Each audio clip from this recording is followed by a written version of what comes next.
दिन जब प्रातः काल होता है तो जैसे एक दुकानदार अपनी दुकान फैलाना शुरू कर देता है, ऐसे ही त्रिगुण अहंकार के द्वारा इस सृष्टि की रचना होती है। सतोगुण जनित, रजोगुण जनित, तमोगुण जनित, तीनों प्रकार की प्रकृति के अलग अलग स्वभाव, अलग अलग प्रभाव, पर आत्मस्वरूप एक है। ये प्रकृति का प्रभाव है। पंचभूत, मन, बुद्धि, अहंकार, ये अष्टधा अपरा प्रकृति है और जीव भगवान सच्चिदानंद श्री हरि का अंश है, भगवत स्वरूप है। पूरे दिन ये सृष्टि का विस्तार होता रहता है। फिर जब रात्रि का समय आता है उसे प्रलय कहते हैं। ब्रह्मा जी का समय 4 अरब 32 करोड़ वर्ष का एक दिन होता है। अपने मनुष्य वर्ष से 4 अरब 32 करोड़ वर्ष का एक दिन होता है और 4 अरब 32 करोड़ वर्ष की एक रात्रि होती है। दिन में सजाते हैं संसार को और रात्रि में प्रलय होती है। ऐसे एक दिन रात, फिर एक वर्ष, ऐसे 100 वर्ष की आयु ब्रह्मा जी की।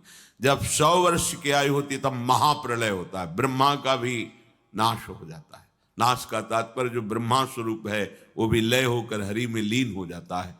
केवल हरि, केवल हरि, दूसरा कोई नहीं। तो जब रात्रि का समय आता है 4 अरब 32 करोड़ वर्ष बाद, तब प्रलय होती है। कितना भयानक कष्ट है प्रलय में। हमें तो कष्ट ही कष्ट है। अगर मुक्त नहीं होते तो कष्ट ही, मरना कष्ट, जीना कष्ट, फिर जन्मना कष्ट, फिर रोग कष्ट, विषाद, हर्ष, शोक, भय, मान, अपमान, पूरा जीवन, पूरे जन्म के जन्म जब विचार करके देखो तो यहां कष्ट के सिवा कुछ हाथ नहीं लगता है। पूरा जीवन हो गया कमा के, मर गए, फिर कुछ नहीं, फिर नई पढ़ाई, नई योग्यता, नया धन, नया परिवार, फिर मर गए, फिर कब से चल रहा है। अच्छा, ये ही चलता रहे, इतना ही नहीं, एक बार इसके बाद फिर प्रलय होता है। प्रलय में कैसी भयावह स्थिति होती, भय ही भय है। इसलिए भगवत प्राप्ति अनिवार्य है, अनिवार्य, अत्यंत अनिवार्य है। जिस समय शाम होती ब्रह्मा जी की, प्रलय शुरू होता है। धातु पपलो आसन्ने व्यक्तम द्रव्य गुणात्मकम अनादि निधन कालो हव्यक्तायापकर्षति शतवर्षा हृणावृष्टिर् भविष्यत्युल्बणा भुवि तत्कालोपचितोष्णार्को लोकास्त्रीन् प्रतिपिष्यति। जिस समय प्रलय का समय आता है तो ये पूरी सृष्टि मूल की तरफ खिंचने लगती है, भगवान की शक्ति से समेटने लगती है। उस समय 100 वर्ष तक एक बूंद पानी नहीं बरसता। 100 वर्ष तक सूखा पड़ता है। शतवर्षा अनावृष्टिर, 100 वर्ष तक एक बूंद पानी नहीं। तो पृथ्वी का सारा पानी सूख जाता है। पीने के लिए पानी नहीं, अन्न के लिए कहीं दाना भी नहीं दिखाई देता, कुछ भी नहीं रह जाता। 100 वर्ष वर्षा ही नहीं होती। इतना अकाल सूखा कि इतने में ही सब जीव जंतु, मनुष्य शरीरधारी बहुत मर जाते हैं। 100 वर्ष भयंकर सूखा, गर्म वायु तपती हुई, बचना मुश्किल है। उसी के घर्षण से दावानल, बड़े बड़े वनों में आग लग जाती है। पानी बूंद नहीं, न तालाब में, न कुआं में, न सरोवर में, न सरिता में, सब उष्ण ताप से सूख जाता है। बिना पानी के, बिना अन्न के तड़प तड़प करके जीव मरते हैं। आगे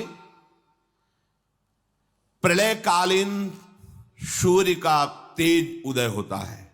100 वर्ष सूखा के बाद सूर्य से तीनों लोकों में अग्नि की वर्षा होने लगती है। जैसे ओले देखते हो, कोई बनाता थोड़ी कि किसी फैक्ट्री में नाप के काटे जाते हो, झर झर झर झर झर झर ढेर लग जाता, ऐसे अग्नि बरसती है। और नीचे से भगवान शंकरषण की फुंकार से, ज्वालामुखी देखा है? किसने कोयला रखा वहां, पेट्रोल रखा? कैसी देखा है ज्वालामुखी? धधकती हुई बहती हुई आग, ऐसे नीचे के लोगों से आग प्रकट होती है, भस्म करते हुए सब लोकांतर को ऊपर बढ़ती चली जाती है। ज्वालामुखी देख के हृदय कांप जाएगा। भारी अग्नि, ये जलाने वाले अग्नि से भी तापमान उसका कई गुना अधिक होता है। कुछ भी पड़ जाए सीधे आग लग जाएगी, सीधे भस्म हो जाएगी। नीचे से पूरी की पूरी पृथ्वी ज्वालामुखी हो जाती, ऊपर से सूर्य आग बरसाता है। 100 वर्ष तक अग्नि की वर्षा रहती है। पहले 100 वर्ष तक सूखा, उसमें जो कुछ बचे अग्नि की वर्षा, भस्म हो गया पूरा का पूरा। ये 14 भुवन सब भस्म हो गए, नीचे से ऊपर तक। ये स्वर्ग लोक, महालोक, जनलोक, तपलोक सब, क्योंकि ये प्रलय है। ब्रह्मा जी भगवान के नाभि कमल पर विराजमान है, सारी सृष्टि भस्म हो रही। 100 वर्ष तक अग्नि वर्षा ये होती है। अब जैसे कहा जाए कि नीचे से अग्नि निकलेगी, अगर हम ज्वालामुखी ना कहें तो आप अनुमान भी नहीं लगा सकते। ऐसा कैसे हो सकता है? देखो ना, फोड़ करके अग्नि कैसे प्रांत के प्रांत को भस्म कर दे। पर वहां एक जगह से निकलती है पहाड़ों में, या पूरी पृथ्वी ज्वालामुखी हो जाती, जगह जगह से अग्नि भगवान शेष के फुंकार से, और ऊपर से भयानक अग्नि तपती हुई बरसती है। जैसे ओले बरसते हैं ऐसे अग्नि बरसती है। लोगों को तपाने वाली भगवान शेषनाग के मुंह से निकलती हुई प्रचंड लपटें नीचे के लोगों से जलाना प्रारंभ करती हुई इतनी ऊंची बढ़ती हैं कि समस्त ब्रह्मांड को भस्म कर देती है। भगवत प्राप्ति अनिवार्य है। अगर ये सुनकर के तुम्हें भय नहीं लग रहा तो भगवान की माया ने विशेष जकड़ रखा है। कहां हम जाएं? एक ही जगह है भगवान की शरण। हमारी कितनी दुर्गति है, हम सोच नहीं पा रहे। कब मर जाए कोई पता नहीं, कोई हमारा मित्र पता नहीं। हम जिसे मित्र समझते हैं वो धोखा दे रहा है, वो शत्रुता का कार्य कर रहा है। जिसे हम सगे संबंधी वो सब स्वार्थ में। कौन है मेरा, क्या है मेरा?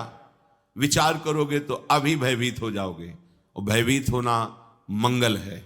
क्योंकि जो शभीत आवा शरणाई, रखियो ताहि प्राण की नाई। यदि भयभीत होकर भगवान की शरण में चले जाओ तो भगवान जैसे अपने प्राण बहुत दुलारे होते हैं, ऐसे शरणागत का दुलार श्री भगवान करते हैं। एकमात्र हमारे बचने का उपाय भगवान के वचन से समझ लीजिए। वो कह रहे मामेव ए प्रपद्यन्ते माया में ताम तरन्ति ते। केवल मेरी शरण हो जाओगे तो मैं बचा लूंगा, नहीं तो इस भव समुद्र से बचना बहुत कठिन है। बड़ा दुखदाई है, अभी समझ में नहीं आ रहा, बड़ा दुखदाई है। कार में बैठे बैठे मुस्कुराते हुए पूरा परिवार जा रहा है, अंदर से पता नहीं क्या हुआ, कार में आग लग गई, सब भुन गए पूरा परिवार। प्रतिपल भय, प्रतिपल दुख, प्रतिपल अशांति, मृत्यु हमारे सिर पर सवार रहेगी जब तक भगवान नहीं मिल जाते। यही अवसर है, मनुष्य जन्म में आप भगवान को प्राप्त कर सकते हो। इस छोटी सी आयु में, छोटे समय में, बिना प्रयत्न के भगवान की प्राप्ति आपको हो जाएगी यदि शरणागत हो जाओ, हृदय से शरणागत हो जाओ। भगवान से भी कृपालु हमारी लाडली जो हैं, बचा लेंगी, सब दुखों से बचा लेंगी। निकुंज में किसी भी महाप्रलय की अग्नि का प्रवेश नहीं होता, चिदानंद धाम है। किंचन मात्र माया पवन का प्रवेश नहीं है, ब्रह्मा के द्वारा रचित नहीं है, शेष भगवान के फण पर नहीं है, चिदानंद धाम है। वहां हमें बुला लेंगे श्री जी, और वहां बुला के लेंगे। हम पहुंच चुके हैं, बस सावधान हो जाए, पीछे न लौटे। तो हम आ गए हैं, श्री जी के दरवाजे पे आ गए हैं। और जो इस द्वार पे पड़ रहता है वो फिर निहाल हो जाता है। महारानी जी के द्वार पे आ गए। घर पे इसलिए नहीं कह रहे अंदर कि अभी नेत्र खुले नहीं है तो तुम देख नहीं पा रहे हो, कहोगे कहाँ श्री जी हैं। तो अभी दरवाजे पे आ गए, इतना विश्वास कर लो। और निरंतर रसिकों की आज्ञा में रहो, एक कदम भी आज्ञा के विमुख न रखो, तो बिना किसी प्रयास के तुम्हें श्री जी की प्राप्ति हो जाएगी। पक्का मान लो, बिना प्रयास के। बस तुम्हारे अंदर एक धारणा बन जानी चाहिए, अब आज्ञा के बिना हमारा कदम नहीं बढ़ेगा। अब जोई कहें करें हम सोई, बस इसके परिणाम स्वरूप लाडली जी आपको कृपा करके अपने निकुंज में बुला लेंगी, जहां माया का प्रवेश ही नहीं है। ये सब मायाकृत सृष्टि का प्रलय होता है। बोलो 100 वर्ष तक हाहाकार मच गया, नीचे से अग्नि ऊपर से अग्नि, और 100 वर्ष पानी नहीं गिरा तो सब सूखा। अब कौन बचा? सब भस्म हो गया। अकाल में ही 100 वर्ष में सब स्वाहा हो गए, जो कुछ बचे वो अग्नि की वर्षा से नष्ट हो गए।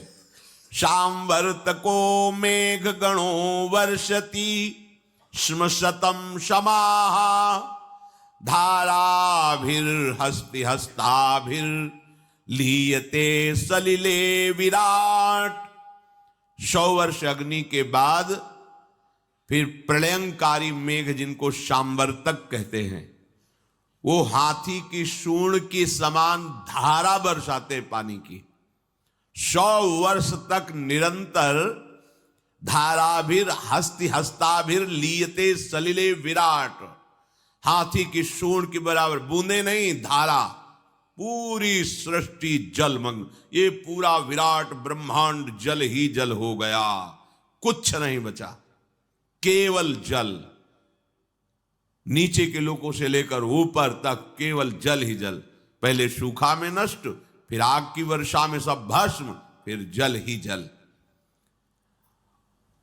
उस समय ब्रह्मा अपने ब्रह्मांड को छोड़ करके उस कमल पर विराजमान होते, जो भगवान के नाभि में विराजमान है। ये रात्रि हुई ब्रह्मा जी की, सो गए, उसमें सब नष्ट हो गया। वायु पृथ्वी की गंध को खींच लेती, जिससे पृथ्वी भी नहीं रह जाती, वो जल रूप हो जाती है। और वही वायु जल के रस को खींच लेता है, तब जल अपने कारण अग्नि में समा जाता है, और अग्नि को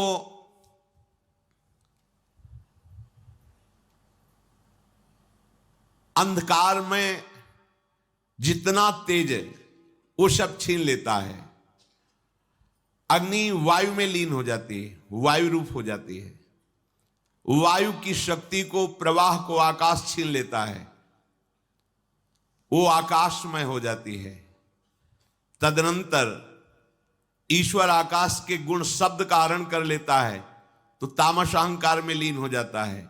इंद्रियां, बुद्धि राजस अहंकार में, मन सात्विक अहंकार में, ये महाप्रलय हो गया। अब कुछ नहीं बचा। जब पूरी ब्रह्मा जी की आयु हो जाती है, तो अहंकार महातत्व में लीन हुआ। महातत्व मूल प्रकृति में, मूल प्रकृति ब्रह्म में, अब केवल ब्रह्म बचा। न ब्रह्मा बचे, न ब्रह्मांड बचा, सब नष्ट हो गया। महाप्रलय। प्रलय रात्रि ब्रह्मा की, महाप्रलय ब्रह्मा का विनाश। ये सृष्टि स्थिति संहार करने वाली भगवान की अचिंत्य माया है। ये रहट जैसे चलता है ऐसे चलती रहती, कभी दिन कभी रात, कभी प्रलय, कभी सृजन और कभी महाप्रलय। ये बात सुनकर के बड़ा भय लगता है, कैसे निकले इस माया से। यथैता मईश्वरी मायाम दुस्तरा मकृतात्म भी तरंत्यंजा स्थूल धियो महर्षि इदमुच्यताम। हे महर्षियों, ये माया की बात सुनकर तो बड़ा डर लग गया। यही शास्त्र का प्रभाव होता है, संतों का प्रभाव होता है, कि जिस डर में तुम सुखी होकर खेल रहे हो, उसमें वास्तविकता का तुम्हें भान हो जाए और भाग पड़ो भगवान की तरफ। एक महान लाल स्वामी हुए हैं पूर्व में, तो पहले ब्याह के लिए जाया जाता था तो राजकुमार की तरह अस्त्र शस्त्र पूरा। जब ब्याह के लिए पाग बांध करके गए और भावर का समय आता है, तो उस जो विद्वान पाणी ग्रहण संस्कार कराने के लिए गए थे पंडित जी, उन्होंने कहा लाल जी सावधान। तो उनका सावधान का मतलब, बोले अब आप पाणी ग्रहण संस्कार करने जा रहे हैं भावर, अब आप गृहस्थ बंधन में बंधने जा रहे हैं, उनके कुछ नियम हैं। वर की तरफ से कुछ 7 वचन, लड़की की, बड़ा शास्त्रीय विधान रहता था। तो अभी हम बंधे नहीं हैं, नहीं, अब भावर फेरने जा रहे हो, पाणी ग्रहण संस्कार होगा, आजीवन के लिए तुम्हें ये बंधन स्वीकार किया करना पड़ेगा। जो ब्याह वल्लभ शंका लगी है, उनका नहीं, पाणी ग्रहण के बाद बोले अब लगी है तो लगी। पहले अच्छा, पहले बाथरूम की व्यवस्था नहीं थी, बाहरी तो दूल्हा है तो 1-2 लोग गए, उनका भाई लघु शंका तो कर ले दो, बस वो संकय निवारण के लिए वहीं सब अपना पाग वाग उतारा। बोले जब सावधान तो सावधान, अब क्या बंधना। बहुत बड़े संत हुए। एक बार तुम्हारी समझ में आ जाए कि तुम जिसे सुख समझते हो वो दुख में कूदने जा रहे हो, वो बंधन है। अगर गृहस्थी में भी जाओ तो हरि का आश्रय लेकर भजन करते हुए जीवन व्यतीत करो, नहीं तो बहुत दुख भोगना पड़ेगा। मरना कोई समस्या का हल नहीं है। जो अपने अज्ञानी लोग सोच लेते हैं चलो मर जाएंगे, झंझट खत्म हो जाएगी। नहीं नहीं, ये झंझट मरने से खत्म। मरना क्या है? एक स्वप्न है, आंख खुलेगी फिर नया जन्म, फिर नया प्रपंच, फिर नया दुख। कैसे कैसे दुख हैं। शरीर है पर चल नहीं सकते, एक कदम भी उठाना है तो दूसरा। कैसा जीवन, पूरे जीवन आंख नहीं है, कुछ देख नहीं पा रहे, कान नहीं, कुछ सुन नहीं पा रहे, जवान नहीं, कुछ बोल नहीं पा रहे। खाने की व्यवस्था है, लीवर फेल हो चुका है। लीवर बढ़िया है, भोजन की व्यवस्था नहीं। देखो ना, भोग भोग रहे हैं, तृष्णा बढ़ रही है, कामना बढ़ रही है। तृष्णा कामना से पीड़ित होकर अधर्म आचरण किया, जेल भोग रहे, नरक भोग रहे। क्या है ये प्रपंच? जरा कभी पर विचार करने का समय कहां देती माया। वो तो प्रवाह में बस बहाए चली जा रही। बड़े भाग्यशाली जन हैं जिनको सत्संग मिलता है, शास्त्र स्वाध्याय मिलता है और विचार करने का अवसर मिलता है। प्रश्न हुआ कि जिन्होंने मन को भोगों में फंसा रखा है, मन पर विजय नहीं प्राप्त की, इंद्रियों को विषयों से विलग नहीं किया, शरीर में अहम बुद्धि रखते हैं, वो इस प्रबल माया से, प्रचंड माया से कैसे मुक्त हो सकते हैं? कोई उपाय है? जिनका मन वश में नहीं हुआ, जिनकी इंद्रियां भोगों में लगी, शरीराभिमानी हैं, हम सब इसी कोटि के हैं।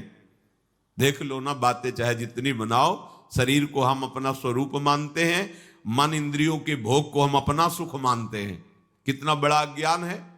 इंद्रियां भोगों को भोग रही हैं, मन भोगों का संकल्प करवा रहा है, शरीर चेष्टाएं कर रहे, फंस आप रहे हो। आप कहीं भी नहीं है भोग में, पर फंस आप रहे हो। यही माया फंसाए है। आपको किसी भी भोग की आवश्यकता नहीं, आप चिदानंद सुख स्वरूप हैं। ये भुला देना ये माया कार्य है, और ये स्मृति आ जाना भक्ति का कार्य है, ज्ञान का कार्य है। गीता सुनने के बाद नष्टो मोहा स्मृति लब्धा, अपने स्वरूप की स्मृति आ गई, भगवत स्मृति जागृत हो गई। तो इनका कैसे माया से मोक्ष हो सकता है? जो शरीराभिमानी हैं, मन निग्रह नहीं किया, इंद्रियों के भोगों में जो रमण कर रहे, तो बोले पहले विचार करना चाहिए। विचार शब्द सबसे पहले आया है। अच्छा, ये विचार कहां से प्रकट होता है? ये विवेक से होता है। विवेक से विचार होता है। बुद्धि तो बेकार की बात है। यही तो हमें फंसाया है बुद्धि। यही तो निश्चय करती इसमें नहीं उसमें सुख है, वहां उस पद में सुख है, उस संपत्ति में। यही तो बेईमानी कर रही बुद्धि। अब बुद्धि के ऊपर कोई बैठे तब समझ में आए, वो है विवेक। और ये विवेक केवल साधु संग से मिलता है। बिन सत्संग विवेक न होई, और सत्संग केवल भगवत कृपा से मिलता है। ये आपके प्रयास से नहीं, आपके भाग्य से नहीं है। बिनु सत्संग विवेक न होई, और राम कृपा बिनु सुलभ न सोई। सत्संग मिल गया, मानो हमारे ऊपर भगवान की विशेष कृपा हो गई। अब इस विशेष कृपा में विवेक जागृत होता है, फिर उससे विचार होता है। कहते विचार करके देखे कि ये जो स्त्री पुरुष का आकर्षण है, अनादिकाल से ये चला आ रहा है। प्रकृति का पुरुष के प्रति आकर्षण, ये संसारी मनुष्य इसी आकर्षण में सुख की भावना से दुख में बंधता चला जाता है।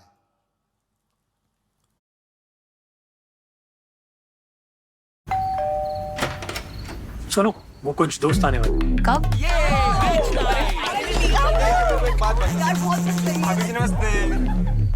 We have food.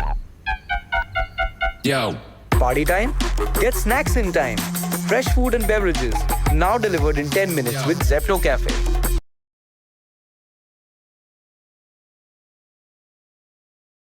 Angel one के ट्रेंड ट्रैकर के साथ मार्केट ट्रेंड्स पहचानना हुआ बहुत आसान। साथ ही हमारे इंडिकेटर्स से प्राइस और वॉल्यूम डायनामिक्स की जरूरी जानकारी भी मिल सकता है। Investments in securities market are subject to market risks. Read all the related documents carefully before investing.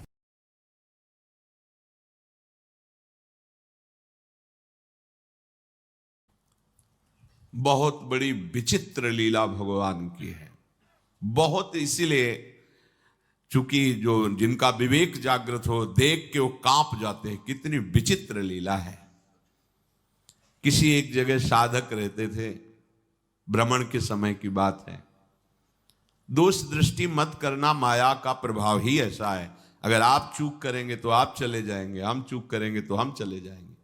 चूक नहीं होनी चाहिए। चूक का मतलब आज्ञा उल्लंघन, शास्त्र आज्ञा उल्लंघन, गुरु आज्ञा उल्लंघन, ये चूक है, ये आपको ले जाएगी। भक्तों के संग से ऐसी घनीभूत भक्ति, घनीभूत जिनमें कहीं भी पोलापन नहीं है, ठोस, घन कहते हैं ठोस को। अगर घनीभूत भक्ति है तो भक्तों की कृपा से जागृत होती। भक्तों की कृपा का स्वरूप उनके वचनों के अनुसार चलना। अगर घनीभूत भक्ति नहीं, उसमें पुलापन है, तो फिर गिरने के चांस है। एकांत जंगल में वो रहते थे, पूरे आश्रम में अकेले 2, 4, 10 लोग दिन में आ जाते थे, शाम के नहीं। वहां एक पागल शरीर वाली स्त्री दरवाजे पे गेट के ऐसे ही, उनको दया आई। सर्दी का समय था, अंदर कर लिया, भोजन पवाया। साधु का हृदय ही ऐसा होता है। पर दया बिना साधु कसाई, और दया करी तो आफत आई। दोनों बातें ध्यान रखनी चाहिए। दया अगर भगवत स्मृति चल रही है तो तुम्हारी ठीक है, और अगर भगवत स्मृति में बाधा पड़ जाए तो दया छोड़ के तुरंत भाग पड़ना चाहिए। याद संभालनी चाहिए। याद गई तो दया फंसा देगी, बस ध्यान रखना। यही दया फंसा दिया भरत जी को। भगवान की याद भूल गए, हिरण की याद आ गई, अब दया खतरनाक हो गई। दया नहीं तो साधु कैसा? दया बिना साधु कसाई, और दया करी तो आफत आई, ध्यान रखना। भगवान भी सावधान कहते हैं, करुणा करो सब पे, दया पर निर्मम होकर ममता नहीं होनी चाहिए। अगर ममता हुई तो चूक हो गई, फिर तो गए। अब उनको ऐसा करना चाहिए, कंबल दे देते, भोजन दे देते, उसको विदा कर देते, पर ऐसा नहीं हुआ, त्रुटि हो गई। धीरे धीरे वो वहीं रहने लगे। कुछ समय बाद मार्ग भ्रष्ट हो गए, भागना पड़ा वहां से। ये क्या? किसी भी रूप में माया शक्ति है। दया, करुणा, सेवा, भावना, सावधान। अगर विवेक है, विचार है, तो आज्ञा पर चलो, शास्त्र आज्ञा पर चलोगे, कहीं कोई बाल बांका नहीं। शास्त्र आज्ञा करता है,